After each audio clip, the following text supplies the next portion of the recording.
What's up, fight fans? Welcome to Fight Nerds, episode number 18.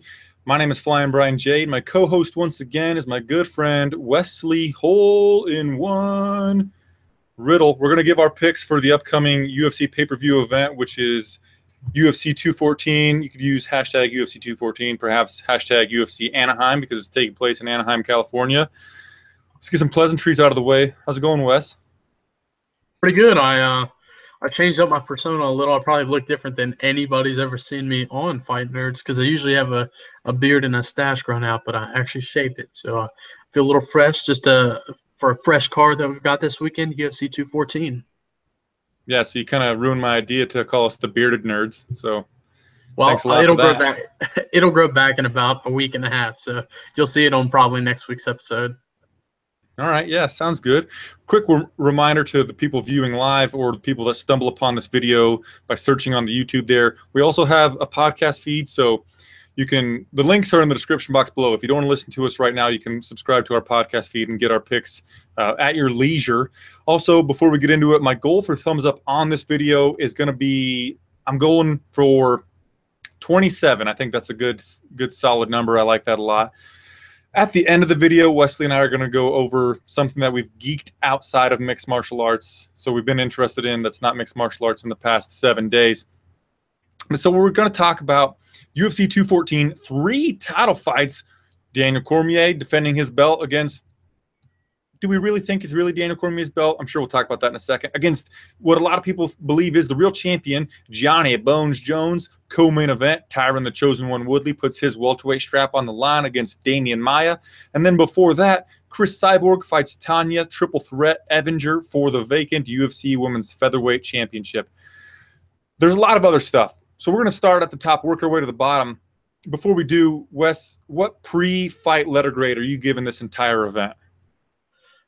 Man, it's got to be high, right? I mean, the card is pretty much fantastic. Definitely the pay-per-view, I think, is one of the best pay-per-views we've had in recent memory.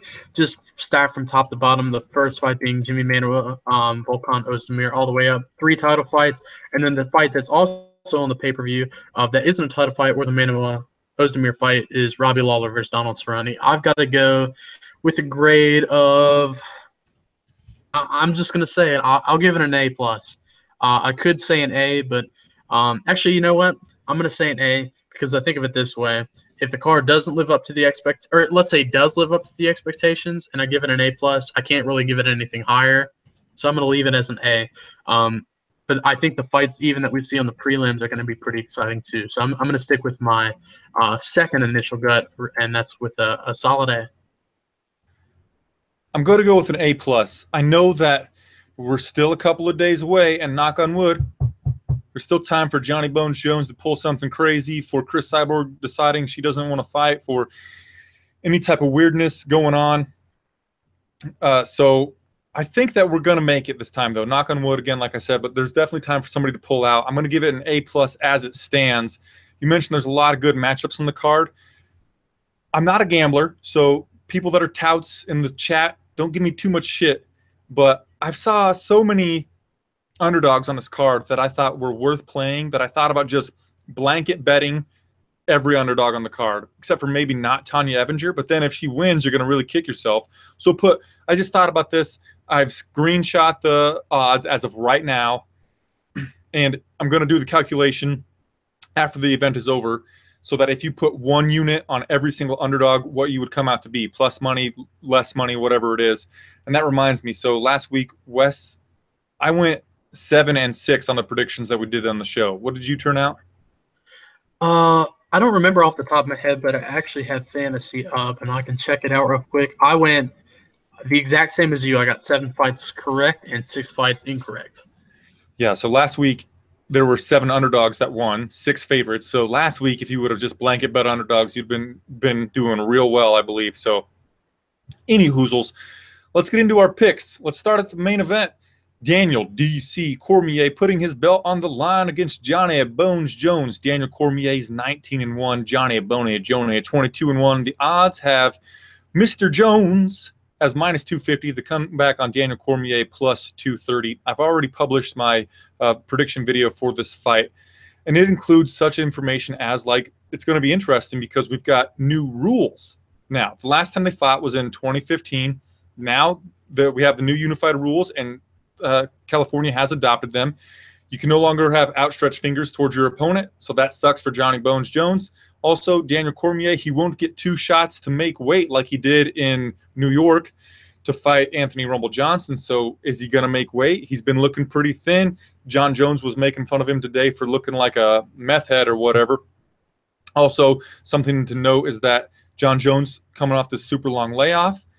And against Daniel, the first time he came out, guns a fucking blazing, just throwing everything but the kitchen sink at Daniel Cormier right out of the bat. Against OSP, in April of 2016, he came out sluggish. He came out calculated, and I'm not sure if that's because of the layoff or what, you know, being safe. I don't know if he'll come out slow like that because I think, you know, he fucking hates Daniel Cormier, so maybe he'll come out guns a blazing and he's super confident already. But really, I think the fight comes down to who wins early, who wins late. I think Daniel Cormier wins early, but as he's going to be fighting to close the distance on John, because John has the best use of range in the sport, probably with the stepping side kicks, the front kicks, the teeps, even with a fist, his jab keeping his opponent away from him. Daniel working so hard to close that distance, I think that that will slow him down. John Jones will take over in round 3, and the fight's going to be closer than last time, because last time it was 49-46 John Jones. I think it's going to be 48-47 for Johnny Bones Jones, and he wins the last 3 rounds. But that's my pick with my brain. Gosh, I would love to see Daniel Cormier win, and then we see a rubber match. What do you got, Wes? I don't really know. I should have come with a little bit more knowledge just with both of them to talk about, but I'm going to kind of go off what I know. And I will start with this, though. There's a lot of unknowns coming into this fight, and I feel like a lot of the unknowns fall on John Jones' shoulder, despite him already having a win over Daniel Cormier. The biggest one is, as you mentioned, the layoff. John Jones has not fought since April of 2016, where he fought in the main event against Oven St. Preux. In a fight, he looked okay. I mean, he looked mediocre. Nothing against OSP, because OSP is one of the best light heavyweights in the world. But in comparison to some of John Jones' previous performances, I felt like that one just wasn't as memorable as some of the stuff that we've seen in John Jones' career. So just in that fight itself, the fact that we haven't seen him in a while, but then that one fight that we've seen since his fight with Daniel Cormier, there wasn't a lot of a lot to go off of, just because it wasn't a superb and over-the-top performance, but it was still a decent one overall. Was able to utilize some pretty good elbows in that fight too. But we did see OSP land a couple of his left hands. So another unknown with John Jones is his physique, because now his physique is tremendous. It's probably the best that it's ever been. You can go looks at pictures of him, and he looks in phenomenal shape, but we have to wonder how that shape is going to perform in the octagon, because he's probably carrying a lot more muscle mass than he was when he fought OSP, and definitely the first fight with Daniel Cormier.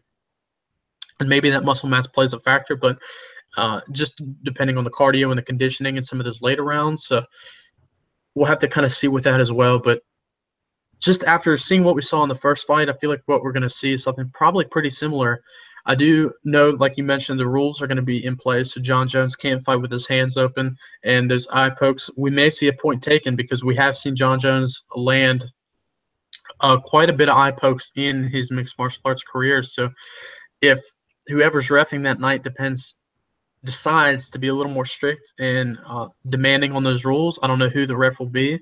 We may see a point taken, even though it is a title fight, because he expects perfection in it. So that I don't know. I mean, that's something that's always unknown. You can't really predict what's going to happen with eye pokes or groin strikes. But Daniel Cormier, he's looked pretty good, though, since losing to John Jones. He's had some moments in his fights where he looked to be in trouble, in pretty much all the fights, with Rumble being a powerful striker, Anderson Silva landing a body kick in the 3rd round, and also Alexander Gustafsson, which I think was in the 3rd round, dropped him at one point. But Cormier did pull out of it and was able to utilize his wrestling pretty well. Got 2 submissions over Anthony Johnson and beat Silva by decision along with Gustafsson. But I thought of it this way, too. I thought Cormier more decisively beat Alexander Gustafsson than John Jones did. However, I thought John Jones definitely beat Daniel Cormier pretty decisively. So it's going to be I don't really know. If Daniel Cormier can make weight, he did look in pretty good shape. I feel like he's got a pretty good shot, knowing that John Jones hasn't fought in a while, but he does have that loss on the record. I know I'm rambling a little bit. My ultimate pick in the end was John Jones, knowing the fact that he's already got one up on Daniel Cormier and the fact that it looks in great shape. It may be a little too judgy just saying that, but I do think that John Jones is going to come out there very determined to try to get what he thinks is his belt, but as we can see, it's not. It's Daniel Cormier's, and he really wants to get that back. So I'm going to go John Jones in the end by a unanimous decision. I like what you said, 48-47, and probably a 49-46 on there as well. I forgot to mention one thing I said in my video with Cormier in their first fight. You know, John took him down. I think it was in the second round, and then after that, Cormier, like, because he's this Olympic level wrestler, and if you recall, what started their beef and their hatred of each other was they met at a party or something, met at an event, and John Jones came up and said, "Hey, Dan Cormier, nice to meet you. I'm John Jones. I bet I could beat you in wrestling." And Cormier's like, "Who the fuck is this young motherfucker coming in here? I'm going to hate him for the rest of my life." So because John was able to take him down, then Cormier spent like the rest of the fight trying to get him down. Like there's 15 seconds left to go in round number 5. He's obviously lost 4 out of 5 rounds, and he's still trying to go for that takedown. If he can not have it stuck in his mind that he needs to out-wrestle John, perhaps Daniel could win with those uppercuts in the clinch, with just having a well-rounded game plan. But yeah, I mean, since we've already watched the fight once, we've already seen these two guys in the octagon, and it's hard to go against what you've already witnessed. So because John has already defeated Daniel Cormier once, it's like, so, okay, what could Cormier do differently to win this time? And the only thing that you can come up with is, well, John hasn't fought in a while, and he didn't look great against OSP. But even against OSP, people say he didn't look great. He still threw spinning fucking elbows and axe kicks and question mark kicks and spinning heel kicks. It's not like he was playing it totally safe throughout the entirety of the fight. He was still throwing Johnny Bones type of dynamism. It's just that it wasn't enough to get OSP out of there. And who can blame him for being a little bit calculated early on? Because how much would that suck? You come back, he was just in jail like a month before that, and then you come back and you get knocked out in the first round. That would really suck. So who can blame him for playing it safe early on there? So yeah, both of us are going John Jones to be and new and still and never lost his belt, I guess, via decision. I seriously don't think that he'll finish Daniel Cormier. Reason I have pause about him finishing Daniel Cormier is Cormier got punched in the face repeatedly by Anthony Johnson and stayed alert. So John doesn't have that type of power. So quickly, Wes, let me check the odds out. So John Jones via submission plus 501. John Jones wins inside the distance plus 255. And Jones where's inside the wins via TKO is plus 500 basically. You think any of that's worth trying? Maybe inside the distance I feel like would be a good shot, because John Jones is pretty dynamic in the way that he does get finishes. I know that he doesn't have, like you mentioned, a lot in recent memory, but he could come out there motivated. I feel like it is a risk, and I feel like a decision is more likely, knowing that John Jones' last finish by a TKO came Chael Sonnen in 2013. Before that, it was Lyoto Machida in 2011. So it may be a risk, but then again, Daniel Cormier, he's a lot older. He's been hit a couple times in the Rumble Johnson and the Alexander Gustafsson fight. It might be worth a shot. Yeah, but even though he's older, he's like never looked better. He looked incredible. And it seemed like Anthony Johnson gave up a little bit in his last fight, but he looked incredible. Without a doubt. And if you think about it too, Daniel Cormier only has the one loss to John Jones on his record. And besides that, he's pretty much dominated every single person that he's ever fought. Which that's kind of telling of how incredible John Jones is. Anyway, so we agree on it. If you're going to play somebody inside the distance, it'd probably be John Jones. Let's go to the co-main event. Tyron, the chosen one, Woodley versus Demian Maia. Tyron Woodley, 16-3-1. Demian Maia, 25-6. The odds have Woodley as a healthy favorite, currently minus 210 after opening at, well, what do you know, minus 210. It quickly dropped to minus 190, but basically staying the same. Come back on Demian Maia plus 175. You think Maia does this kind of like jiu-jitsu, Rocky of jiu-jitsu type of story here? He definitely could, but it's kind of wondering and telling you just because Tyron Woodley's never been submitted before. One thing I tweeted out a little earlier that I thought was kind of funny is that Nate Marquardt's the only two to have ever stopped these two gentlemen on their careers. Marquardt the GOAT. And Marquardt pretty much the GOAT. So he has wins over both these guys and by finishes. So that's one thing impressive. But Tyron Woodley has a split decision loss to Jake Shields, and so does Demian Maia. And in the Jake Shields-Tyron Woodley fight, Jake Shields was actually able to land more punches. Now, that was, of course, back a while ago in 2013. One of the biggest things that I've noticed with Woodley over his past few fights that has improved tremendously since the Carlos Condit fight and also the fight with Rory McDonald is his cardio. His cardio used to be one thing that we critiqued him quite a bit on earlier on in his performances, but it seems that he's worked on that quite a bit. In the first fight, with Stephen Thompson, he did get really tired in that 5th round, but that's because he expelled so much energy in the 4th trying to get the finish, which he pretty much almost had him done. But then he looked for that guillotine choke and probably gassed out his arms quite a bit. But if we think about the cardio thing too, in the rematch, who did the most damage? It was Tyron Woodley. Yes, Stephen might have landed a little bit more punches and won more of the rounds, but in that 5th round, the last round, Tyron Woodley had the energy still left in him that he had conserved pretty much throughout the whole fight to pretty much almost knock out Stephen Thompson in the last 30 seconds. So Tyron Woodley definitely has the cardio, I think, now in his career to go the full distance. I question that a little with Demian Maia, as we saw the biggest fight that I noticed that in was the fight that he had with Ryan LaFlare. Ryan LaFlare got taken down quite a bit in that fight by Demian Maia, but then in the 5th round, Demian Maia had nothing left in the gas tank, and Ryan LaFlare actually picked up a 10-8 because Maia kept flopping, trying to get the fight down to the ground, but he had no energy left to really do anything. I don't know if Maia's going to be able to get the fight to the ground, despite having attempted in 25 UFC fights 189 takedowns. And Tyron Woodley, being a wrestler, has only looked for 8 in his UFC and his Strikeforce career. So just saying that alone, a wrestler is not looking for takedowns, but Demian Maia has looked for 189 takedowns in 25 fights, which averages 7.5 takedowns a fight, which is absolutely ridiculous. So Demian's desperate to get the fight down to the ground, and if he can't, as we saw in the fight with Rory McDonald, which he did get him down a couple times, but definitely the fight with Chris Weidman and the fight with Mark Munoz, he was getting taken down by those wrestlers and was not able to get the victory. I'm talking a lot, pretty lengthy again here, but I'm really interested in this fight too. I trust Woodley's takedown defense at 92%. To keep this fight standing. I think he's got the power. I think he's got the explosiveness and the dynamicness to get a victory over a guy like Demian Maia. I just don't know if it's the best matchup for Maia, but Maia definitely could pull off some kind of submission. If, let's say, Woodley expels too much energy early looking for a finish and he can't get it, then I think Maia might be able to get something. But I'm going to go with Woodley. I have him picked by a second-round TKO, but I feel like a decision is definitely possible in this fight.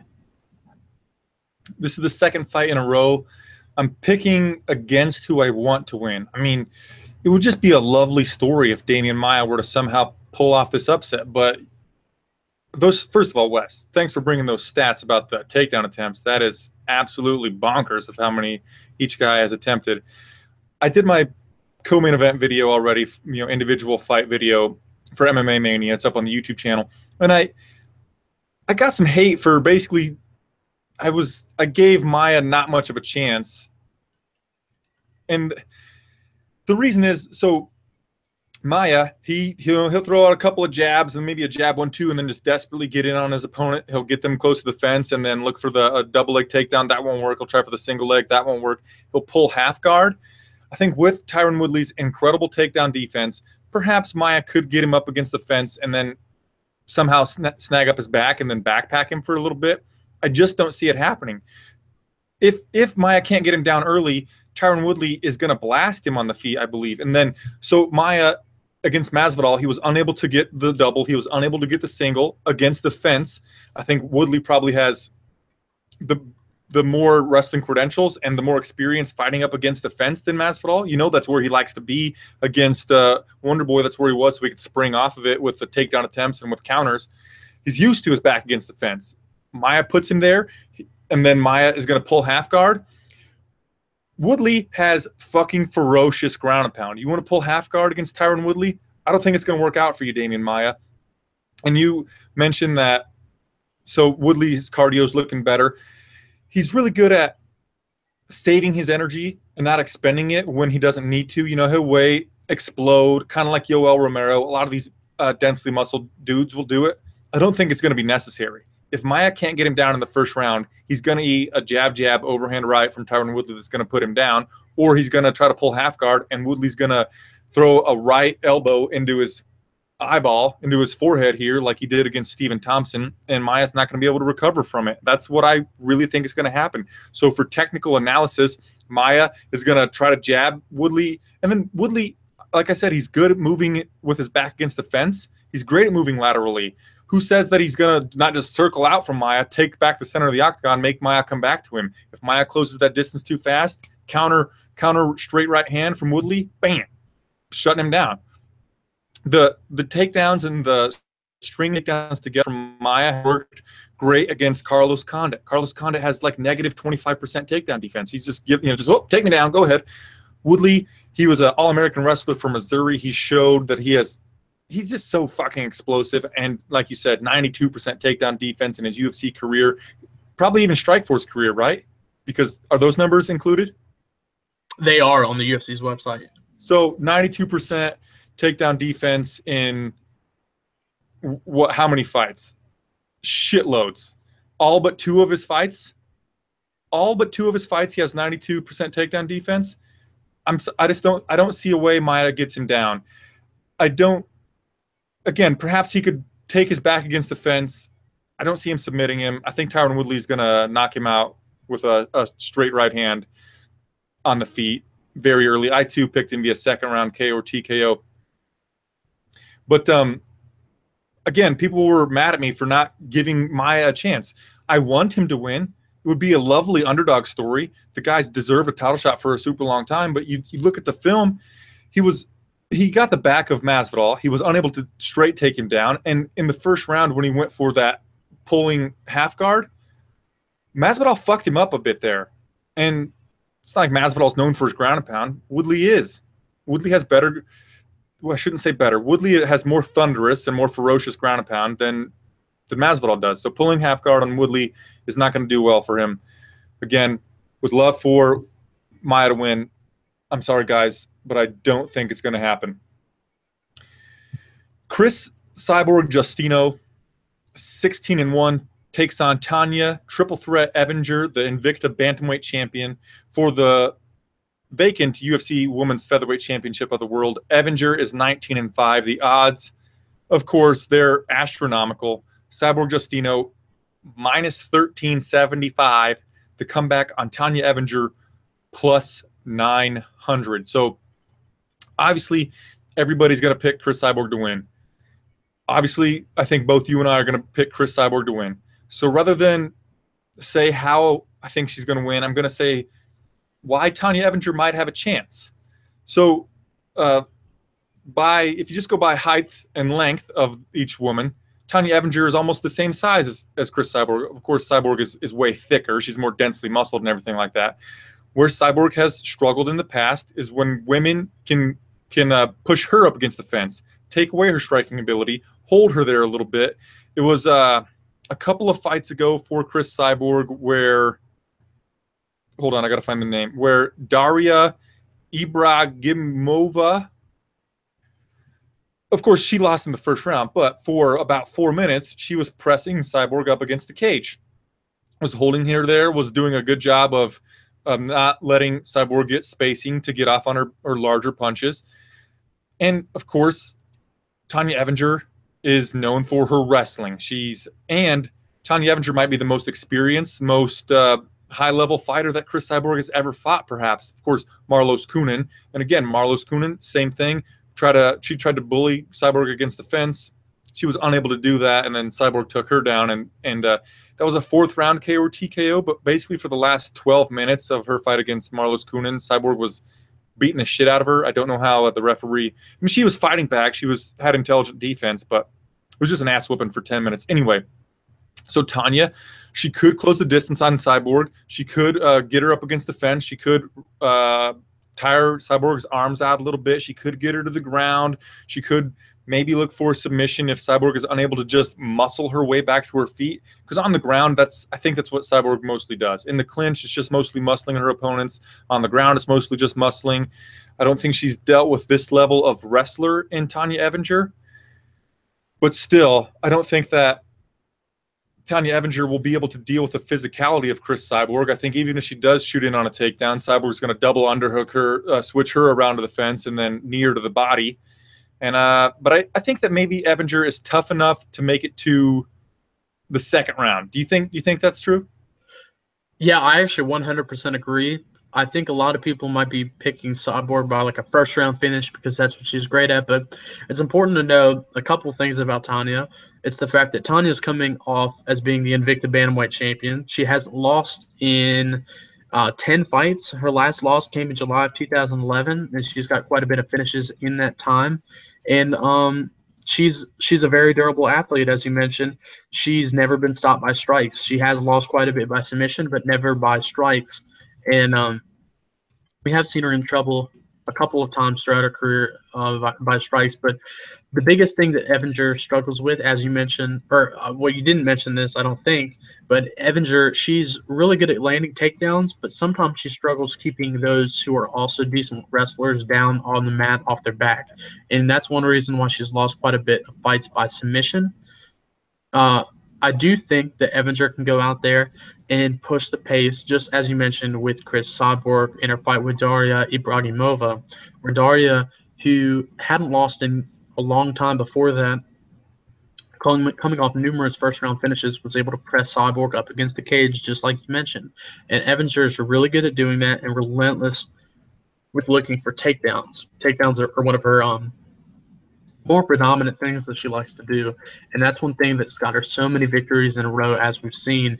And I'm not really sure how Cyborg can do off her back, because I don't know if she really has. She may be able to throw some punches, but I don't know if she has the defense or the defensive abilities to work herself back up off the position, maybe utilizing that cage because she is pretty strong. But I don't know what we're going to see if Evinger can get her down in like the center of the octagon. But I don't think that Cyborg's going to get that 1st round finish, because I do like Evinger in the opening round. But I think after that opening round, I do think that we'll see Evinger's cardio fall, because I think the only way Evinger could ever have a chance to win this fight is by some kind of submission early in the 1st round, because I don't really trust her cardio there in the later rounds. And I feel like she's going to try to exert so much energy in trying to get Cyborg down to the ground, because she knows that her striking is not on the same level and in the same comparison as Cris Cyborg. So I'm going to give maybe Evinger, she has a shot to take that 1st round, but I do think Cyborg can get the finish. I also picked the 2nd round TKO or maybe a 3rd round, but like you mentioned, I think Evinger is tough enough to where she can maybe not get stopped by those strikes there in the 1st round. Yeah, I don't know if I think Evinger will win the 1st round, but I think she'll survive it. The biggest question that guys like Matthew Hodge and Daniel Merabian and Jeremy Brigham in the comments section, they're asking, what do you think? Do you think it'll go over 1.5? I think it'll start minute 5, but does it go over 7.5? I don't know. What do you think? Man, 7.5 is risky. I do think it'll go over 5. You know what? There's a shot. I mean, again, Tanya's never been finished by strikes, and she hasn't lost in 6 years. She's on a 10-fight win streak. If you don't count that no contest loss, the where she got submitted by Yana Kunitskaya, she hasn't lost in a while. So maybe it's a risk, but then again, it's Cyborg, man. She's got unbelievable power. Yeah, man, it's tough because, like, of course, Cyborg is Cyborg, but then, like, who the fuck has Cyborg been beating? Sure, she beat Leslie Smith in the 1st round, but that was Leslie Smith, like, coming out there to swang and bang with her. Tonya Evinger is not going to come out there and swang and bang with her. Perhaps Tonya Evinger wraps her up for quite a while and just survives to past 7.5 minutes. I don't know. It's maybe it's perception, but if this were booked for 5 rounds, I might take the over 1.5. But since it's booked for 3, for some reason, I feel like I don't want to take it because I don't know. It's just perception, I guess. I'm gonna say under 1.5. That's my pick. But perhaps plus 210 on over 1.5 is worth it. Let's check. So somebody laid a little bit of juice on the under 1.5 because it quickly went from plus 190 to minus 220. No, wait, plus 190 to plus 220. It went there quickly. So somebody laid something on the over. What am I saying? Somebody laid money on the under. Yeah, somebody laid money on the under because it went from minus. No. I'm sorry, guys. I'm getting myself backwards here. Somebody laid money on the over because it was minus 270 under, quickly went to minus 250 under. So somebody thinks it's going to go over. Any hoozles. Let's talk about the next fight. Ruthless Robbie Lawler, who is 27-11 with 1 no contest and a minus 155 favorite, fights Donald the Cowboy Cerrone, who is 32-8 with 1 no contest and is a plus 135 underdog. I've gone back and forth. Wes, you picking the underdog or the favorite? It's a hard fight to call, and the reason it's a hard fight to call is not because there's, I feel like, a pretty likely shot that Robbie Lawler can get the victory, just because after seeing what we saw in the last fight with Donald Cerrone, but the fact that these two love to throw down and the fact that these two finish quite a bit of their opponents and that we've seen both of them get finished. It's risky. So my pick in the end has been Robbie Lawler, but it's very, very risky knowing the fact that if you look at Robbie Lawler's last 4 victories, the Rory McDonald fight, in a fight that was one of the greatest of all time, he was able to get that 5th round finish, but there were moments in the fight, especially I think that 3rd round late, where he got hurt pretty easily. In the Carlos Condit fight, there were moments where Carlos Condit had him hurt. Not too easily, but he still had him hurt. Carlos landed 176 punches on Robbie Lawler. In the Johnny Hendricks fight, he didn't get hurt that much, but Johnny was able to take him down numerous times. And then we saw Tyron Woodley knock him out in the 1st round in their last fight, or at least Robbie Lawler's last fight. So Donald Cerrone did have 3 victories by knockout before losing to Jorge Masvidal. And Cerrone has the power, as we've seen in a lot of his performances, to get the job done, knowing the fact that Robbie Lawler has been rocked a couple times in there. But then again, we saw Donald Cerrone get tested for the first time against a pretty heavy-handed striker there in the welterweight division against Masvidal in his last outing. And Robbie Lawler, I feel like, has very similar power and abilities to Jorge Masvidal in the way that he puts together combinations and power shots. I feel like that it's just a pretty similar, not a fighter, but a similar possible outcome, knowing the way that Cerrone took some of that punishment, because Cerrone has taken quite a bit in his career. I don't know what we're going to see in this fight besides violence. I feel like violence is going to be the biggest thing.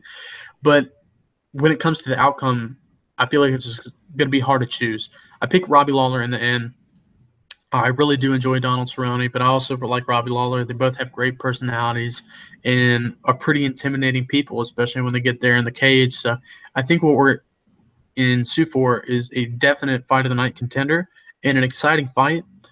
But I do think Robbie Lawler, just technically, has an advantage a little bit more on where the fight goes, especially on the feet. Maybe Cerrone can land a couple takedowns in there like we saw him use when he was competing at lightweight, because Robbie Lawler has a 67% takedown defense ratio, but his has improved. A lot of those takedowns that Robbie Lawler succumbed to were early on in his career. And Donald Cerrone has been looking for more strikes. The only time we saw him in his welterweight fights look for takedowns was against Patrick Cote, who does not have the best takedown defense. So I'm going to stick with Robbie Lawler. I have him picked by 3rd round TKO. I do think that this fight, just because of the high volume of punches that we'll see being thrown, has the ability to see one or the other get a finish. And I'm going to pick Robbie Lawler because we've seen him a little more in the welterweight division. And I think there's some unknowns with Cerrone, especially coming off a loss to Jorge Masvidal. Being thrown Robbie Lawler, who was the UFC welterweight champion, may just be a little bit tough of a test. But then again, I don't want to say that because Cerrone's an animal. And I'm just looking forward for this fight. Man, so yeah, I've gone back and forth on it a lot. Initially, I thought Lawler, because he has good boxing, and that's what Masvidal showed us that Cerrone really isn't good against. So I'm like, okay, initial thought, going with Robbie Lawler. And then I thought, okay, so Masvidal was Donald Cerrone's 5th fight in a calendar year. We've Cerrone a couple of times in his mixed martial arts career has fought like a bunch of times in a row, and then at the end of his run, he loses, like he did against Nate Diaz long ago. It was like his 6th fight in one calendar year. He lost the end of it against Rafael Dos Nachos. It was his like 1, 2, 3, 4. It's like his 5th fight in not a long time either. And then against Masvidal, again, 5th fight in a calendar year. Like not in one calendar year, in 12 months, within 12 months, 5 fights. And so at the end, he always looks like a little bit worn out, always looks a little bit not great. Against Matt Brown, so looking back at Masvidal, you're thinking, okay, so Cerrone doesn't have great punches, and they were stiff and they were sloppy. Against Masvidal, against Matt Brown, his punches looked pretty damn good. And he was setting up the high kicks really well. Of course, Matt Brown wasn't blocking them. But then, okay, so those are reasons why I'm thinking about Donald Cerrone. Then I'm thinking about why not Donald Cerrone, and that is, so against Matt Brown, again, where he won via head kick knockout at 44 seconds of round number 3. I think it was the first round or something. We all know that Donald is weak to the body, and Matt Brown ripped a left hook to Donald's body, and Donald, like, it fucking hurt him. He went, oh, shit, and he put both hands on his liver, and Matt Brown hit him with a right hand that like rocked Donald early there. So I'm like, okay, Lawler has the ability to rip a hook to him and throw a right over the top. But then, so I go over and I look at Robbie Lawler's film, and I thought, so Robbie Lawler is going to close the distance on Donald. He's going to take away the spacing for his kicks.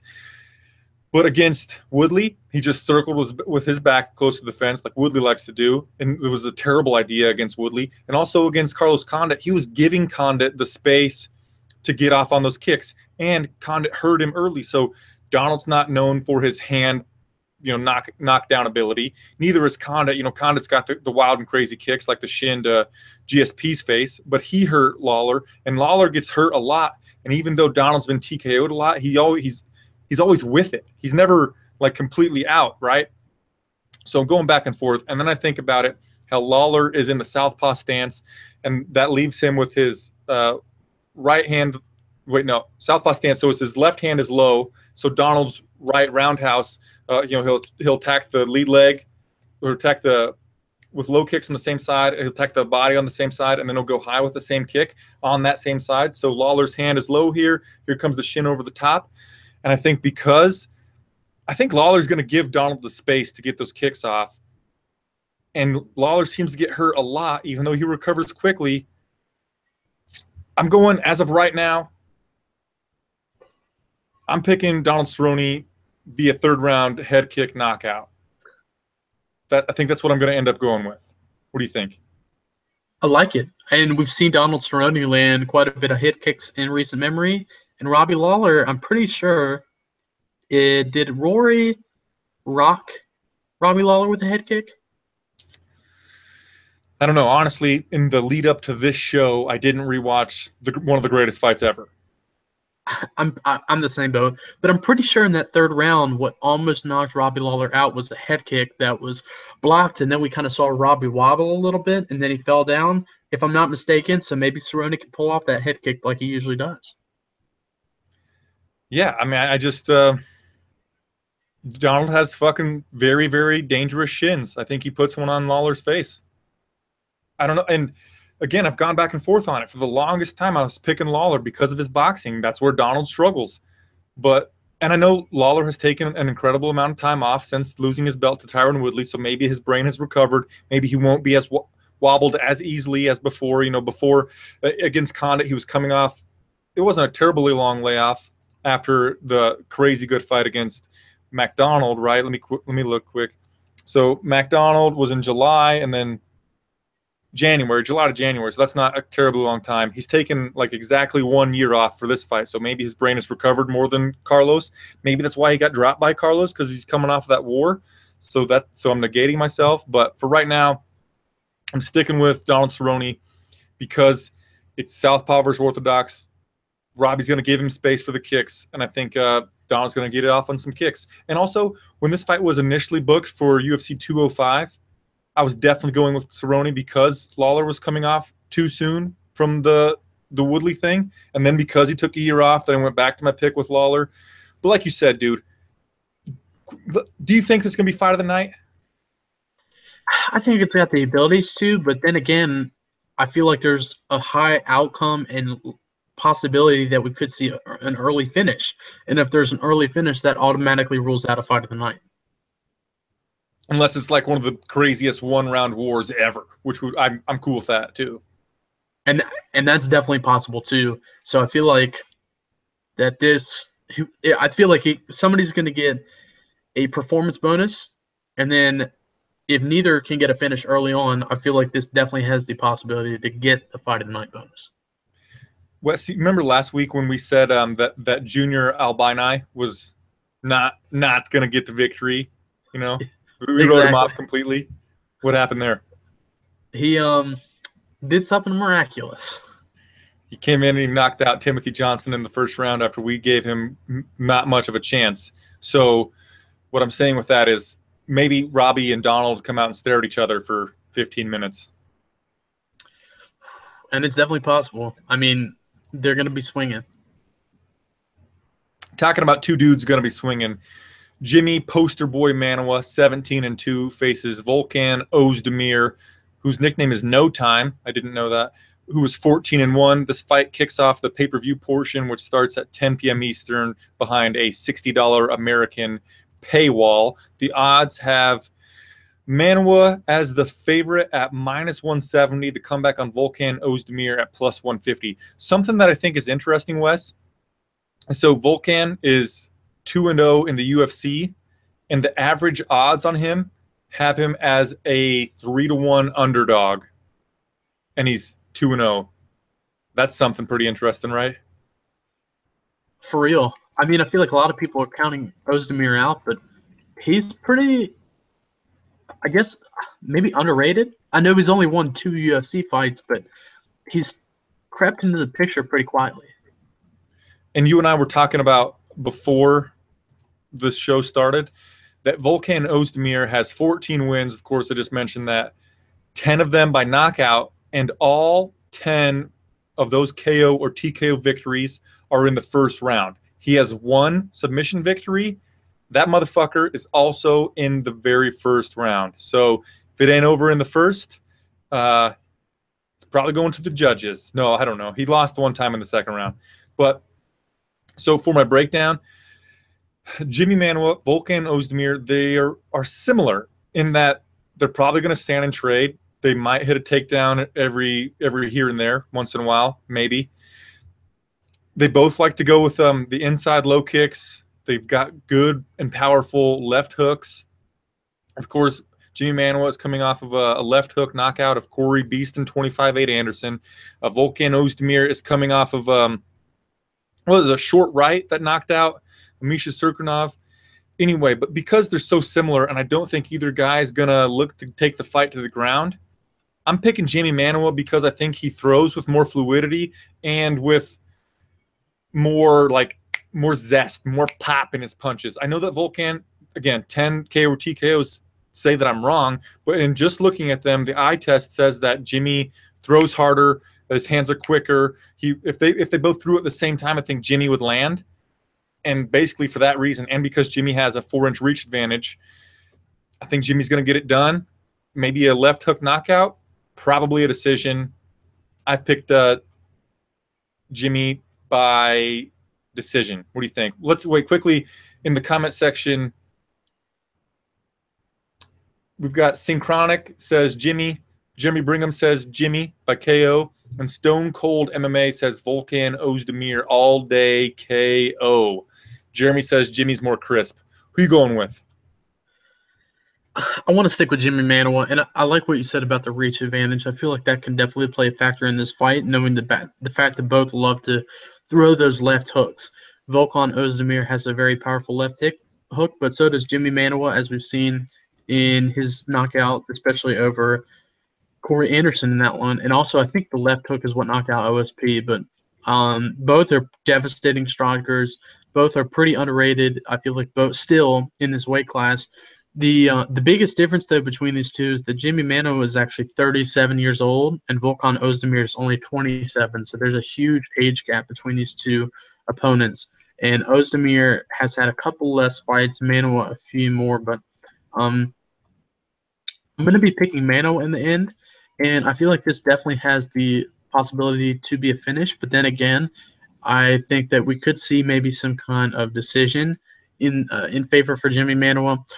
It's a little concerning in picking him. One thing that I told you is that his stance is a little more flat-footed and taller, but he utilizes his reach really well, the way he's able to put together shots from such a long range. And I think it may play into factor with that reach advantage, but also the fact that he's just very effective with the way that he moves around and just kind of, even though he's flat-footed, he seems to just kind of glide in and glide out really easily, and it's pretty impressive to watch.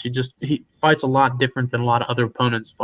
But one of the reasons I'm picking Manuwa is that we talked about it off air. Manuwa seems to get better as the fights go on, despite having lost twice in the second round to two different opponents. He fought really well in the third round against Jan Blachowicz in a fight where he had pretty much 3 torn muscles in his knee. In the OSP fight, had a very strong second round. I think he's got the cardio advantage. We talked about, too, looking at MMA decisions. Volkan Oezdemir pretty much dominated the first round against OSP, a guy who does not have great cardio. But OSP was able to take that fight over later as the fight went on and took the second round, I thought, pretty easily, but then definitely that third round decisively. Both have decent, powerful leg kicks, which I feel like could play a factor in the fight as well. But I do think that maybe we'll see Oezdemir take that first round, kind of moving around just a little bit more footwork than Jimi Manuwa. Jimi Manuwa still fighting a little flat-footed, but trying to lunge out with that left hand. But I do think Manuwa will have the advantage as the fight goes on to squeeze the last 2 rounds out. So I'm going to take Manuwa. Don't mean to be a copycat, but I have him as a second round, or not a second round, but a 29-28, I think, unanimous decision victory over Volkan Oezdemir. So I was just looking up some more stats about the guys. Jimi, too, has 11 first-round finishes. So together they have 22 first-round finishes, and we're both picking them via decision. That seems a little bit like we're being dum-dums. But I don't know, man. I feel like that's what's going to happen. But then, let's see, over 1.5 rounds is plus 140. So Vegas thinks that we're dum-dums. Fight doesn't go to the judges is minus 425. Fight goes to decision plus 320. So if we're feeling strongly about this fight going to the judges, we should probably play fight goes to decision. Let's throw something down. Either that or I'm going to pick Jimi Manuwa via first round left hook knockout. But that is crazy that you said he's 10 years older than Volkan. If you look at their pictures, that doesn't look to be the case. It honestly looks opposite, and maybe by an extra like 5 or 6 years. I was thinking like even, but still, it's the receding hairline for Volkan, basically, I guess. Matthew Hodge says, who hits harder, Glover or Jimi? I'll let you answer first. I mean, today it's got to be Jimi, because I think, maybe Jimi and Glover are closer to the same age, but Glover's movements seem more labored, and Jimmy's hands look faster than ever, even though he's 37. They look so incredibly quick. So I'm going to say Jimi in 2017. I agree too. I think that Glover could knock out Jimi Manuwa in a fight, and that's because Manuwa's chin isn't the best, and Glover's better at putting together combinations. But when you look at power punches, it's got to be Jimi Manuwa. Right. Ooh, speaking of combinations, let's talk about Ricardo the Bully Lamas versus Jason the Kid Knight.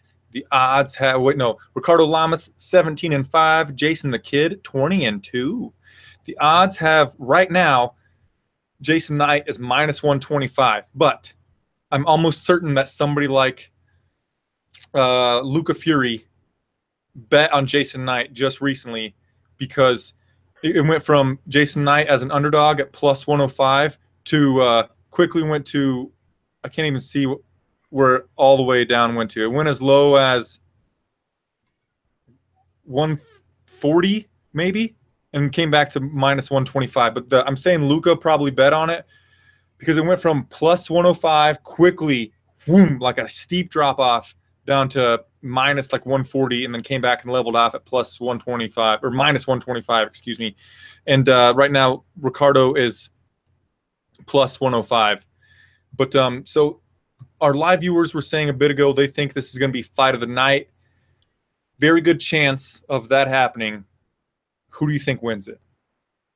Yeah, I've got to say, and a lot of people may not agree with me, but this may be one of the fights I'm most anticipated to look for, just because I know it has the potential to be a fight of the night. And I really, just with name values aside, love to watch a good fight. And these two definitely love to bring it when they're in the octagon. So I'm really looking forward to it. This is my pick for fight of the night, which we'll talk about a little later. I think that we're going to see a possible decision in this one, but a lot of transitions, just because these two are very active in the way that when they're on their backs, but also when they're on top. They love to try to control and try to find different movements. They're very active in looking for submission attempts. As we've seen with Jason Knight in his career, he's been taken down here and there in a couple of his fights, but he's got very impressive takedowns, but also a good rubber guard. And we talked about it off air. Ricardo Lamas, as you mentioned off air, he has great ground and pound, but Jason Knight is very good at controlling the fighter to come and score the takedowns and control them when they're on top, because he just the way he's able to grab his legs and pull them over and utilize that rubber guard. It's very impressive. And Jason Knight sometimes uses that as a way to sweep his opponent and get him on his back. And if he can do that, then he could definitely show some impressive skills. I think Ricardo Lamas is a black belt. I may be 100% wrong, but I'm trying to check. But he's a fantastic wrestler. But the fact that this two, neither really have the best takedown defense. And that's one thing I think can make for an exciting fight. I think we can see some takedowns back and forth between these two scoring. But the biggest reason I'm actually picking, I'm picking Jason Knight. His striking has improved tremendously. He does get hit a decent amount in his fights, but he's a very aggressive with his movements and pushing forward and trying to land some of those power shots. And I'm not really sure how Ricardo Lamas is going to react to that. I feel like Jason Knight, just the way he pushes forward, is probably, I don't know, one of the more he's entertaining in the way that he does it, but he's also really good at putting together those combinations. And sometimes he'll utilize the shots that he throws to look for takedowns in those exchanges. I wish I did a little more study on this fight because, like I said, I'm looking forward to it. I do think it'll be fight of the night. But my ultimate pick in the end is going to the kid. I think that we could see a lot of wild transitions when it gets down there on the mat. But I do give Jason Knight the advantage in some of those transitions, and maybe when it gets on top two, just to be able to control the fight and score some kind of decision victory. It might be a split, but I do like Jason Knight. Another thing with Lamas is that he hasn't really been the most active fighter in recent years. He did compete twice in 2016 and twice in 2015.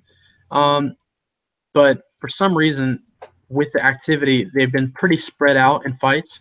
And also in the fights, he's been pretty back and forth with getting the job done. And it's been a while since he's been able to put a win streak together. I'm going to stick with Jason Knight as my pick by a decision.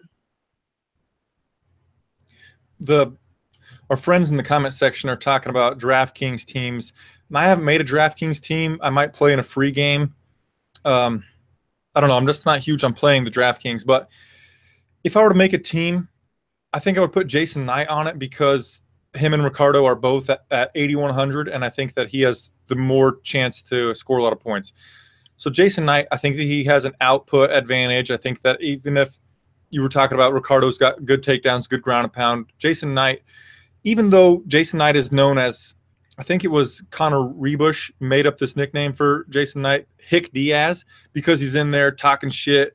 He's got a long straight punches with a lot of output, and then also good jiu-jitsu. But so if you just watch his recent fights, other than his finishes, you just watch him stand up, and you think this guy is a striker because he's very fluid. He throws a lot of combinations, a lot of diversity with what he throws, but then also his background is in jiu-jitsu. He's really good off of his back. You mentioned to me before the video started that he's got good rubber guard. If he could, Ricardo does have some pretty good takedowns. He was able to take down Jose Aldo in the 5th round of his fight back in the day when he got a title shot. He was able to take down, I forgot who else. Anyway, perhaps Jason Knight could control him off of his back with some rubber guard and elbows to the head or shit like that.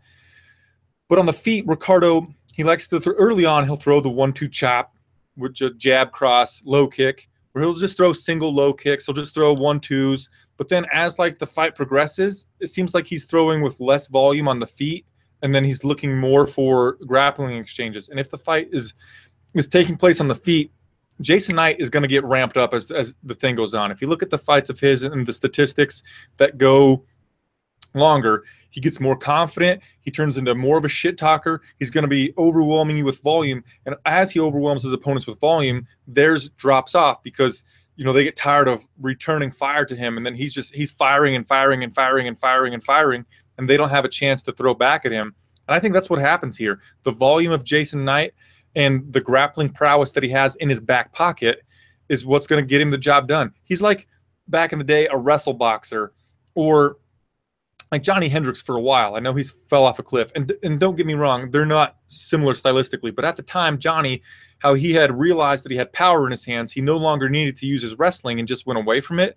Jason Knight is that way in a sense. He's found that he's a really good striker. He actually has a lot of power in these punches that he's throwing, that he throws with a lot of volume. And then if he needs to, he can go to his jiu-jitsu and work for submissions. I know Ricardo has fought the better competition, but it's their career trajectory and the simple fact that Jason Knight is going to be overwhelming Ricardo with volume on the feet, that I'm picking Jason Knight to probably win a decision. And then, so I don't think that Jason Knight's going to win via submission. I'm picking him via decision. Ricardo Lamas, he is really good at snatching up guillotine chokes at very opportunistic times. And I don't think Jason Knight's going to give him that opportunity. So like against Oliveira could have arguably been winning that fight. And then Ricardo snatched up a guillotine, I believe. Of course, Oliveira came in 10 pounds overweight, so that's a little bit different than what's happening right now. But yeah, man, I'm feeling pretty good about Jason Knight. And again, I've said it a million times. I'm not a gambler, really, so don't take my betting advice. But when I saw that Jason Knight was the underdog, I had to play him. So move on to the next fight. Aljamain, the Funkmaster Sterling, 13-2 versus Renan, the Baron Barao, which is stupid to say because Barao means the Baron in Portuguese. So Renan, the Baron, who is 35-4 with 1 no contest. The odds have Sterling at -125 and Renan, the Baron at +105. The Baron opened at -130.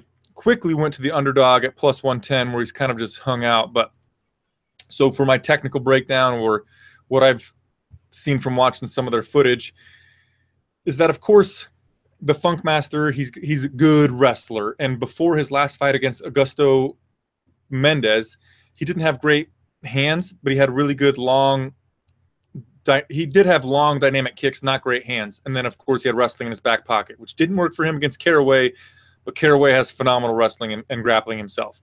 Then against Mendes, Sterling, his boxing looked a lot better. He was able to throw combinations a lot better with his punches, and his hands seemed to like to have more pop in them and less just loop and wildness.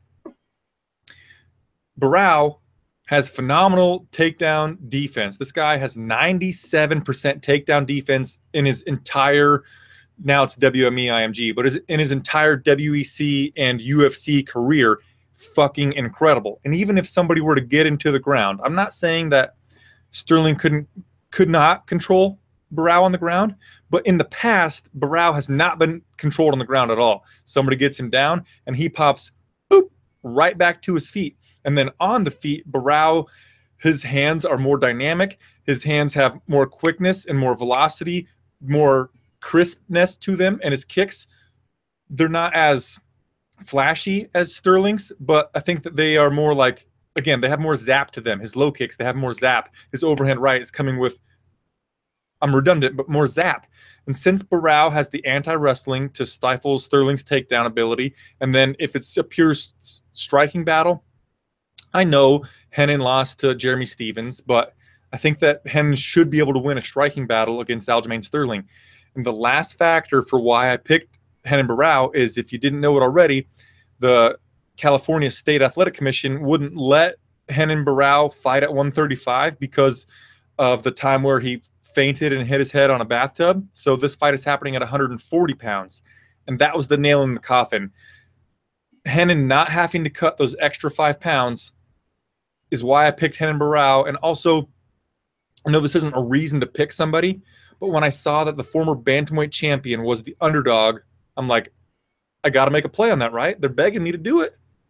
So I'm picking Renan Barao probably via decision, and I think either way the fight goes to the judges, and over 2.5 rounds is minus 260. So this time, Wes, Vegas agrees with us, or agrees with me. Oh, I don't know. Do you agree with me? I do agree with you for pretty much the same reasons. Renan's was able to finish Mitch Gagnon in his last win, which came back in December 2014. And then before that, Uriah Faber in 2014 as well. But it's been a while since Renan Barao was that fighter that we used to remember. However, in comparison to guys like Renan Barao lost to, such as TJ Dillashaw and Jeremy Stephens, they have a lot of striking output, but along with that power in their hands, Aljamain Sterling, his striking is okay, but he utilizes more of his strikes when he's on the ground. 26% of all the UFC strikes, or all the strikes that he's thrown in his UFC career, have come on the ground, while only 52 on the feet, so a little bit less for Aljamain Sterling. The biggest thing that you mentioned is Renan Barao's takedown defense. I think being at 97% after 14 or 15 UFC fights is still fantastic. And we have to remember, too, Renan Barao is still 30 years old and has 36 victories on his record. Nothing against Aljamain. I do think that Aljamain could have moments if, like you mentioned, he can get on top in certain positions, but I don't think that he's going to be able to hold Renan Barao down if he gets the fight down to the ground, especially the fact that he's only 39% successful with those takedowns in comparison to Renan, who's 44%. But as I mentioned, and you mentioned the 97% takedown defense of Renan Barao, I think a little bit more output from Renan Barao and probably being able to defend some of the takedowns, but maybe land a few of his own, knowing that Sterling's is only 56%. And Renan Barao is a BJJ black belt, which most of Sterling's victories have come by submission. I don't think he really has any knockouts, maybe 1 or 2 there on his record, but I think Renan's going to be able to have the upper hand in this one. I do question that chin, but I'm not sure if Sterling has the power to capitalize on that. So I'm going to go with Renan Barao by the exact same as you, a unanimous decision victory. You're copying me, man. I don't like it. I'm kidding. Totally kidding.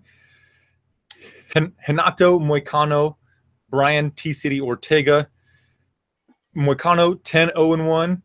Ortega 11-0 and 1 no contest. It should be 12-0, but I think he popped hot for Drostanlone or Androstamine or some shit like that. Any hoozles. The odds have Moicano minus 150 to come back on Ortega plus 130. What do you got? This is a hard one to call, and one of the bigger reasons too is because Brian Ortega has not fought in about a year since we've seen him beat Clay Guida. He fought twice in 2016, and had a victory over Diego Brandao. Clay Guida had a few moments in that fight utilizing a lot of pressure, but Brian Ortega was able to put together some decent combinations and eventually score a third-round knockout in a fight where, if I remember right, Ortega had the upper hand in the third round. First two were pretty close. I think most thought Clay took it, but I actually saw the scorecards from him, and if Ortega took the third round, he would have won by a split decision, but there were only about 30 seconds left. Oh, shit. Brian Ortega's last 3 wins have come by stoppage in the third round. If you're watching and have UFC Fight Pass, I'd recommend going and watching Brian Ortega versus Thiago Tavares, because that, for me, was one of the greatest fights I've ever seen. It was in 2015, what I thought was Fight of the Year, and just an all-out brawl. But aside from that, going back to more of the specifics in this fight, I know you talked about it off air, and I'll let you talk about it a little more, but you said that Renan likes to kind of pick his shots on the pocket. I'm looking at the UFC's website. Renato Moicano has thrown 94% of his UFC strikes in his 3 wins on the feet, so he's not really looking for a lot of shots while he's on the ground. Brian Ortega is very, very active in different positions, maybe not so much with the strikes, but trying to control you and trying to reverse positions. I think that if this fight stays on the feet, that Moicano might be able to get the victory, as you'll probably talk about, circling the outside, which he did against Jeremy Stephens. That might be the way that he can get the victory, but I'm wondering what we'll see if Brian Ortega gets this fight down to the ground, because I do think Ortega will have the advantage there, and I also think that he'll have the advantage with his power shots. I think that he's a pretty powerful fighter. I'm going to go with Brian Ortega. I haven't picked my decision, but I'm not really that confident in a pick. And that's just because this is a very, very close fight stylistically. But I will just stick with Brian Ortega. I made a little DraftKings team. I put Brian Ortega on there because, as I mentioned a second ago, he does have 3 wins in a row by finish. So maybe there's a possibility he can get a finish here. Yeah. I hope he gets a finish. A couple of guys in the comment section, Jeremy Brigham and Alex Stewart, are talking about Ortega is a good play for an underdog. So earlier I was talking about a blanket betting underdogs, and Ortega was one of my picks for an underdog bet. Again, so I see the fight card before the odds come out. In my head, I'm thinking Brian Ortega is the favorite. Odds come out, he's the underdog. I'm like, I got to fucking play it because my instinct told me to pick him. Then, of course, I watched the film, and I was there live when Moicano defeated Jeremy Stephens, the one and only UFC event I've ever been to. Pretty fun times. Any hoozles. Yeah, he's good. He's got long, straight punches, and he's good at keeping his opponents at bay. And then in his back pocket is his jiu-jitsu ability. Both of these guys they both got really high-level jiu-jitsu, and I think that will negate itself, and the fight will happen on the feet. But for funsies, I would like to see the fight go to the mat and see who could win in like a jiu-jitsu contest with strikes added. The most likely outcome is Moicano via decision, keeping Ortega at range. Moicano has a 3-inch reach advantage, which isn't that significant, but he does throw the straighter punches, and he leans real forward on his jab. He uses his whole body to get his jab going. He's got really good side-to-side lateral movement. Ortega, he throws more angling punches and with less range on them, but he's the harder striker, and I think that he throws with a little bit more variance in what he's going to throw. Like, Moicano is a very intelligent fighter. He knows what he needs to do. He said he practiced like with somebody pretending to be Jeremy Stephens for his entire training camp leading up to that fight. So he knew exactly what to do against Jeremy Stephens. And then Jeremy Stephens didn't ever have a plan B.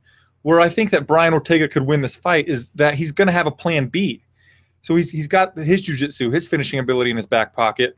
If he can't get something going with some powerful lead hooks and check left hooks, and so chasing down Moicano and getting some right straights on him, low kicks to stifle Moicano's movement, he might be able to go for a takedown and get his jiu-jitsu going if he were to able to snag up a positive position.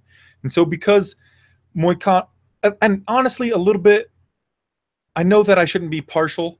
Wes, we're supposed to be doing analysis as pure analysts and not just as fight fans. But Moicano's style against Jeremy Stephens, I fucking hated it. It sucked. You know, jab and run, jab and run. I'm not. It's great for if you're betting on him and stuff like that, if you're picking him to win and you want him to win for that reason. But I was like, I'm a fight fan. The reason why I do the show is because I'm a fucking fight fan, and I don't want Brian Ortega to bring the fight to him. And I'm going to pick Brian Ortega the harder punches and the more finishing ability. I think Brian Ortega is going to pull. You know, he's like Yoel Romero of the featherweight division. He's got, what do you say, Wes, 3 third-round finishes in a row? So I think he makes it 4. And he one-ups Yoel Romero and gets a third-round KO or TKO. But, again, probably the more likely outcome is Moicano jabbing him and moving, jabbing and moving. But, anywho, Andre Touchy Fili versus Calvin Kattar. Fili 16-4, Kattar, I don't know, 16-2. The odds have Fili at -380. Came from 310 pretty quickly. Come back on Kattar at +315. So really, there's not much film on Calvin on the internet. But what I can tell you is I listened to a friend of mine, James Lynch, do interviews. And so he interviewed Kattar.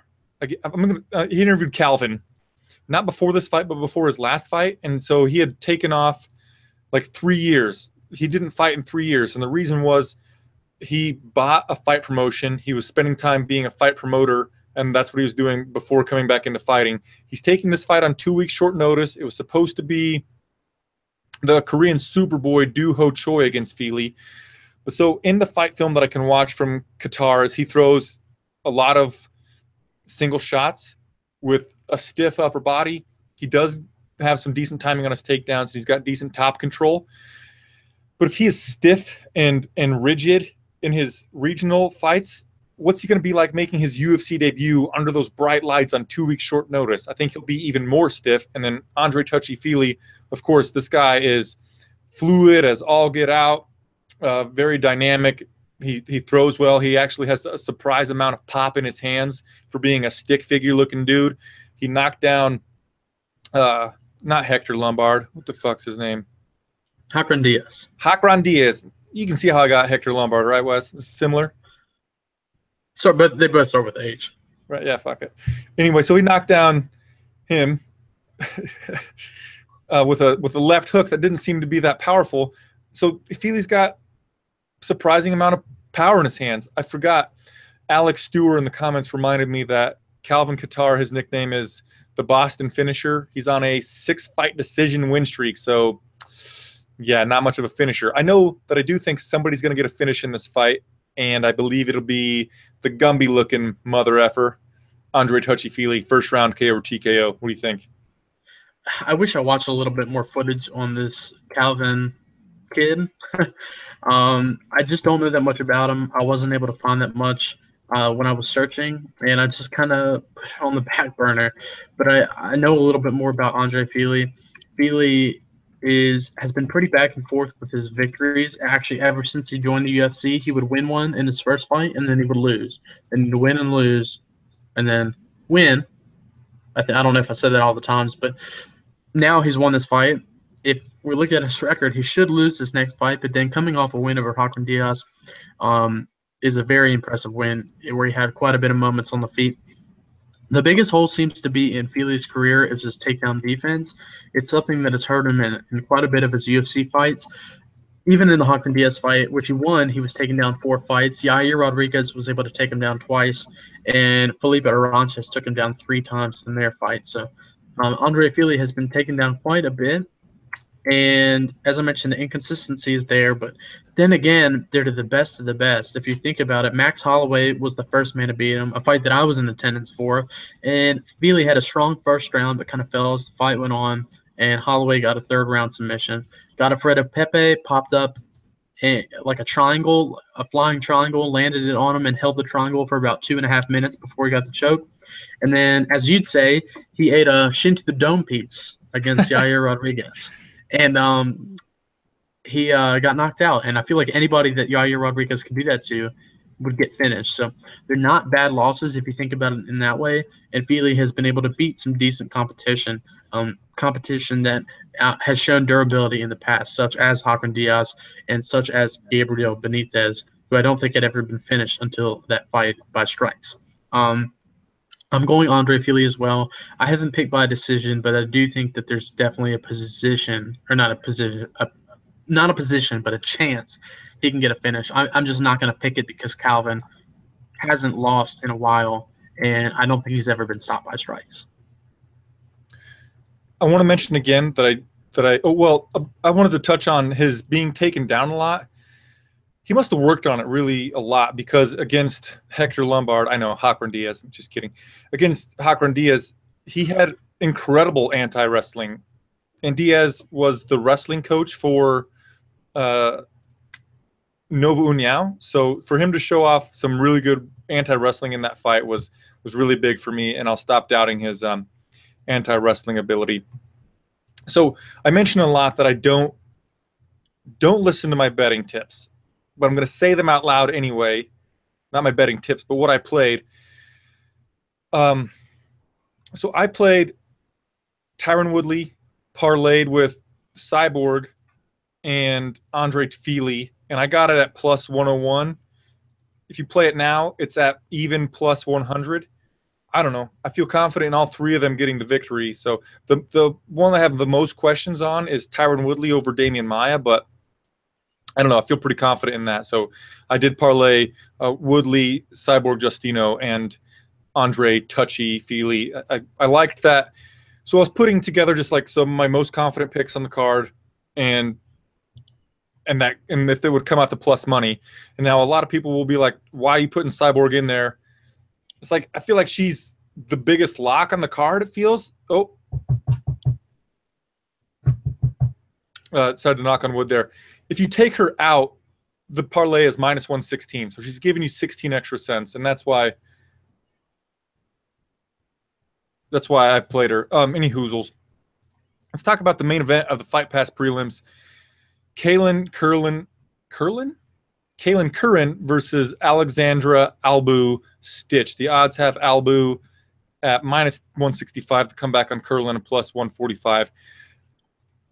The first thing I want to mention is that I don't think that I fucking keep saying Curran. I'm going to call her Curran. I don't think that Curran is really UFC caliber. I know that she's like 2-2 in the UFC. Is that right?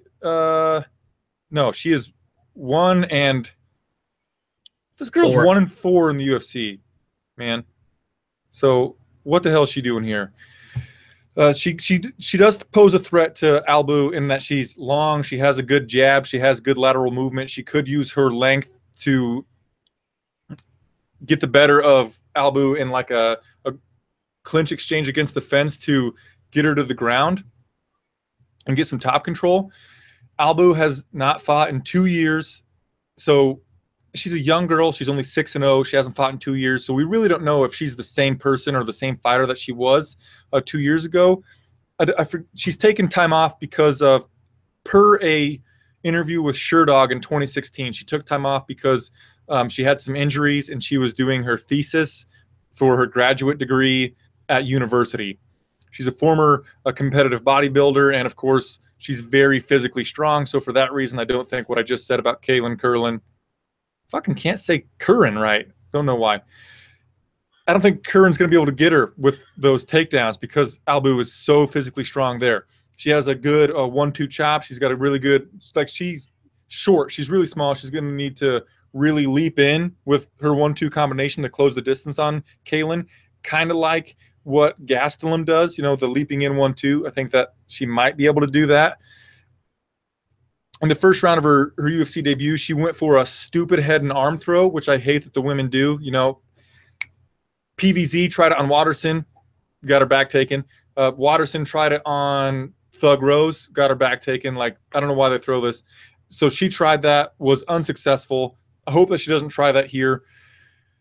But she does hit really hard with that, with striking combination I've already mentioned. And so her last victory, her UFC debut, was via guillotine choke, but it was basically She was beating the shit out of her opponent on the feet with some hard punches. And it's not often that you have a girl at 115 pounds that has like real punching power that will force her opponent to go in for a shitbox takedown from range. But she had it, and her opponent went in for a shitbox takedown. She sunk in a guillotine choke, and that's what got her the victory. In the end, I'm going with Albu via decision. I don't think those long straight punches from Curran will be enough to keep Albu from coming in with her leaping in striking combination. So I think Albu is going to get a decision victory, and Kailin Curran is going to go to 1-5 in the UFC somehow.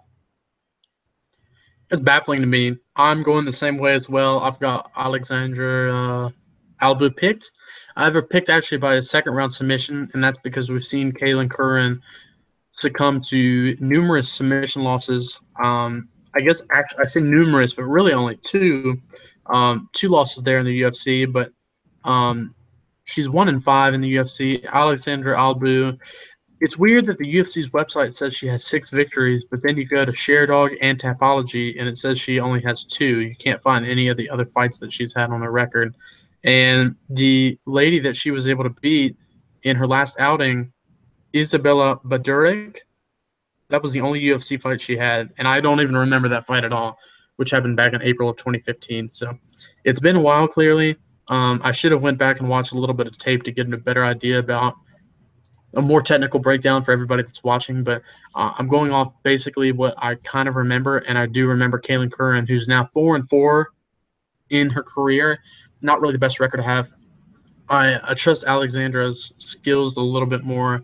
I think that her striking is very powerful. I think she's got the takedown defense to keep it on the feet if Kailin tries to pose any attacks with takedowns, as she's gone 8-10 or landed 8 out of 10 in her UFC career. I'm going Alexandra Albu by a second-round submission. As I mentioned, I think that maybe she can find a way to grab a hold of that neck, and I think if she gets a submission, maybe by a guillotine choke from Curran running in on the trying to land a takedown, or by a rear naked choke. Moving on, Eric Showtime Shelton, who is 10-3, versus Jared the Monkey God Brooks, who is 12-0, making his UFC debut and is the favorite at -150. The comeback on Eric Shelton is +130. So a lot of hype behind Jared Brooks making his UFC debut here. He was supposed to fight Ian McCall. I forget when it was, UFC 212, UFC 211 or something, and McCall pulled out sick the day of the fight. Anyway, do you think Jared Brooks makes good on his UFC debut? I think he does. He's got the experience advantage in this one, having gone 28-1 in amateur mixed martial arts. He won 10 titles just in his amateur days as a competitor, which is just fantastic to have on your record. Jared Brooks is coming in, I don't think, having lost ever, besides that one amateur fight, but he's very crafty in the way that he gets finishes. He's got 2 wins by knockout and 5 by submission. Eric Shelton is a decent competitor. He's got some pretty well-rounded skills, but we saw Alexandra Pantoja in the last fight outpoint him on the feet, and Pantoja does have quite a bit of volume, but we know Pantoja as being more of a grappler and trying to look for submissions, and Pantoja was able to outstrike him. Shelton's pretty good with his takedowns and landing them, but Jared Brooks, I don't know if he's ever been taken down in his mixed martial arts career. He's outstanding on the feet in the way that he moves and puts together shots, and he's very, very good when it gets on top. I think Jared Brooks is going to be able to get a victory here. I haven't picked by a decision. I just really trust his abilities, and I think that he's he can make maybe some moves. He's got a good personality, as in the way that he tries to promote himself. Loves to trash talk in there too. I think he could be a good guy to promote, and I think if people are going to have their eyes on Jared Brooks on come Saturday night, so I'm going to take him by decision. So I've been mentioning that blanket bet of underdogs. I'm doing it again, man. I'm picking Eric Shelton.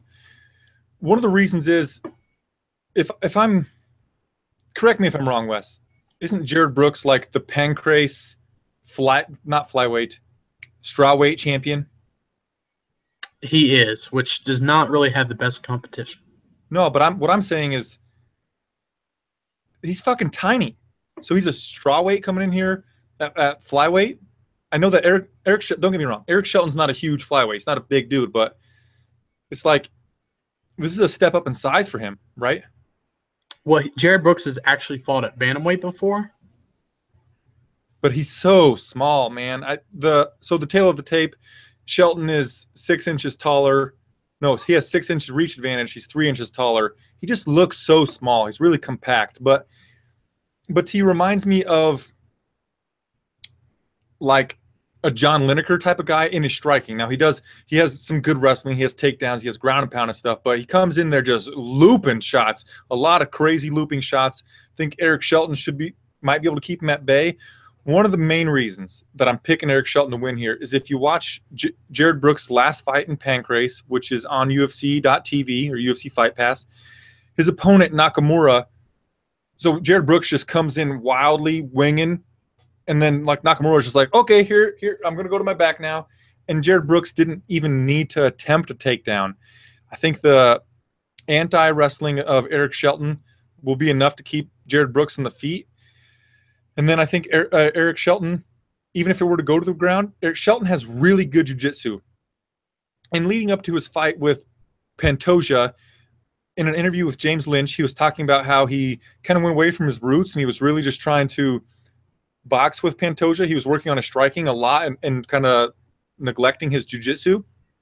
Then he went in there against Pantoja, and early on in the first round, he dislocated his thumb. So he prepares for a striking battle, and now his hand is fucked up for striking, and then he can't even fall back on his jiu-jitsu for the grappling. I had a lot of hype for Eric Shelton coming off of the season of The Ultimate Fighter, mostly because of his closely contested grappling exchange battle that he had with Tim Elliott. Now, Tim Elliott is sometimes hot, sometimes not, but because he was able to really hang with Tim Elliott in the grappling exchanges, I think he'll be able to get the better of Brooks in the grappling exchanges, and then on the feet, his length might be able to keep the wide looping punches of Brooks at bay.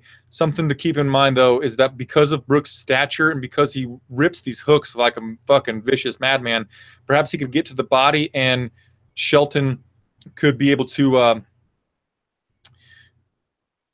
well, it would hurt Shelton and it would take Shelton's wind away.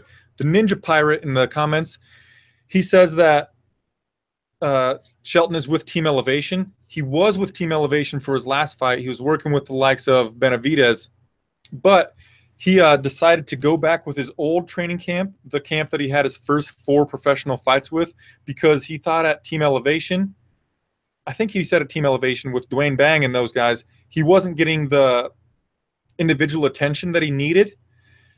So he was just one of the guys. He was there to, help the other guys get ready for their fights, and he got to the place he was as the champion at the lower promotion of whatever he was that got him into the Ultimate Fighter house.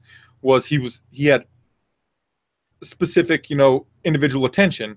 So now he's back with that individual attention, and I think we'll see his full potential here.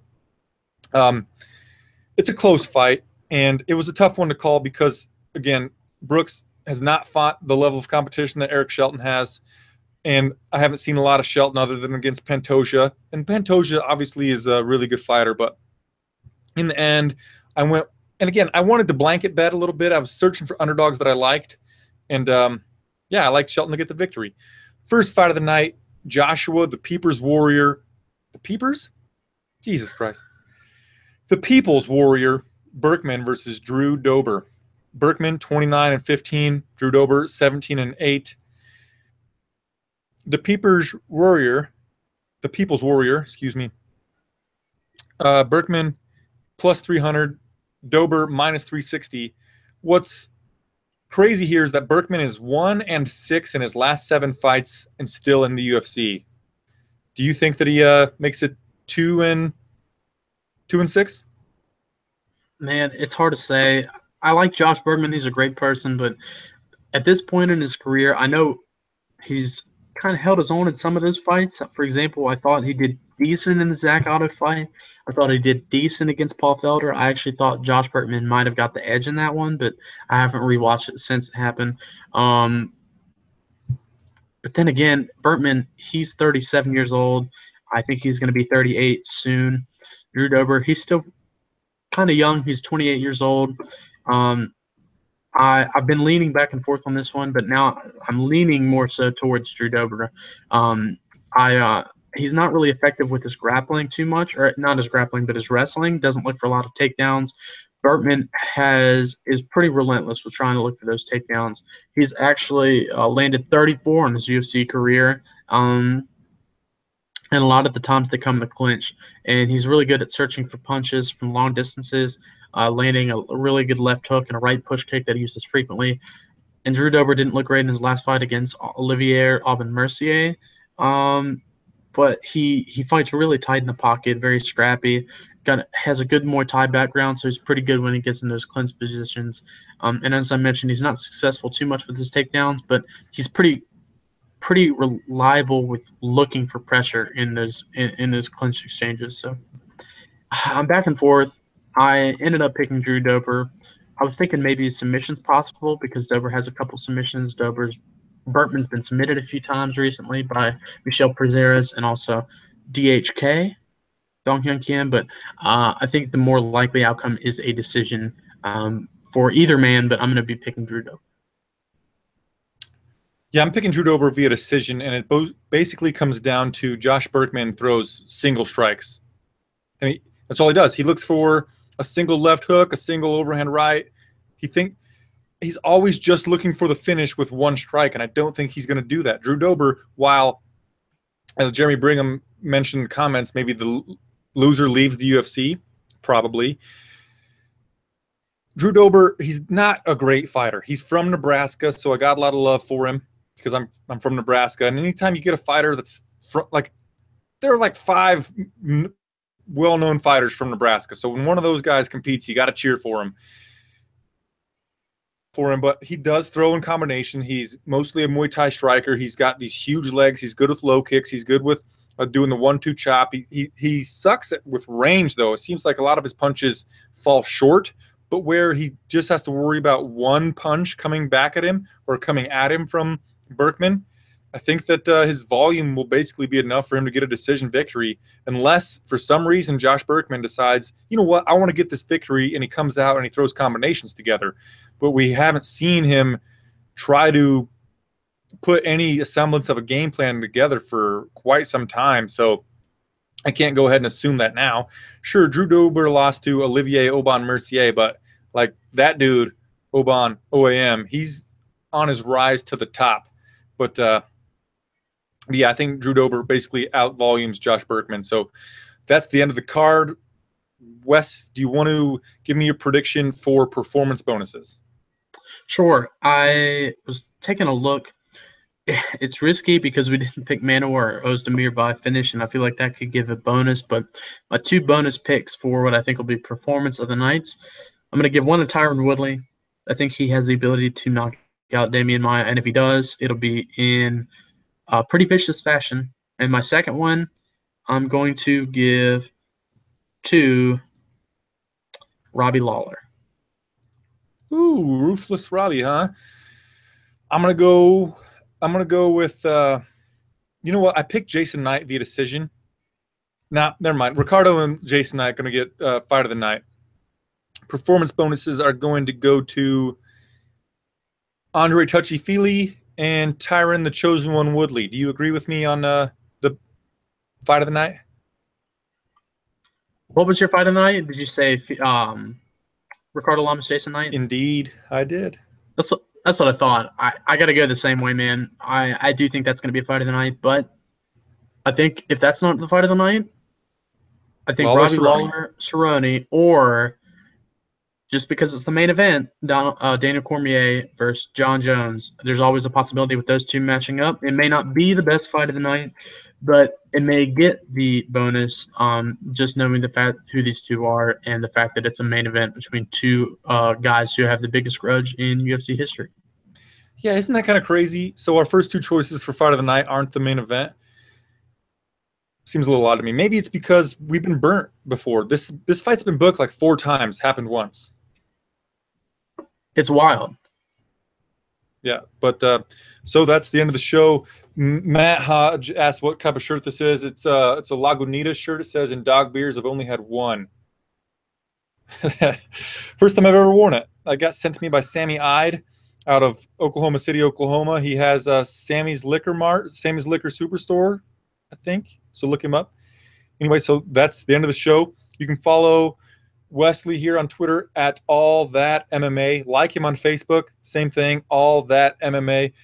Follow me on Twitter at FlyinBrianJ. Like me on Facebook at FlyinBrianShow. So it's, I accidentally used FlyinBrianJ for my personal account.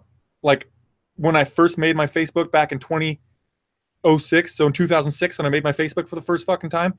And I can't change it now. It's gone forever. At like facebook.com/FlyinBrianJ. I can't give it to my Facebook page. So that sucks for me. I should have had the foresight to think someday I'm going to do a fucking podcast, but didn't work out for me.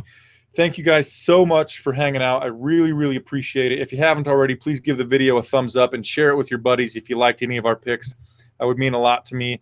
And I'll be back on Saturday to do the pre-fight show, which we call the preamble, where we will talk about, I think this time I'm going to talk about what letter grade I would give each card. And I always put you on the spot. Wesley, you going to be here for the preamble?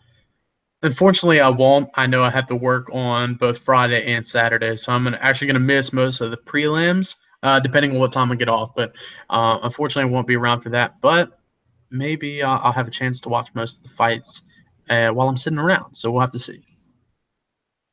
That's the end of the show, fight fans. Thank you so much for hanging out. I really appreciate you. Namaste.